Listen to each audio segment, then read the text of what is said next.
నిలుపుకొని మననే సాగలగాలి. ఓ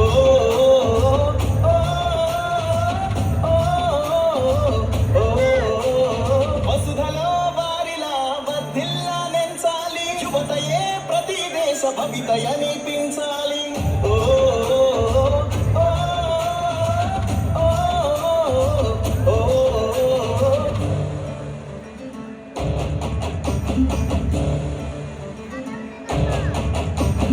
నవ్య విద్యల నేర్చి నవత పెంపొందించి ఐటీలో పోటీ పడి అన్ని సాధించాలి. కోటి విద్యార్థులకు మేటి సాయమును సగి పండుగలు పబ్బాలు పర్వముగా జరిపించి తెలుగు సంస్కృతి నెల్లా తేజంగా వెలిగించి తెలుగు సంస్కృతి నెల్లా తేజంగా వెలిగించి అమెరికా జీవనం ఆనందమునరించి అమెరికా జీవనం ఆనందమునరించి రమ్మనైన అమ్మ భాష తెలుగు నసలు మరువకుండా ముచ్చటైన మన సంస్కృతి మూలాలను విడువకుండా ఆడ మగయను తేడా అసలే పాటించకుండా ఇంజనీర్లు డాక్టర్లు సైంటిస్టులు మొదలగు అనేక వృత్తుల్లోన అన్ని రంగాలందున అనేక వృత్తుల్లో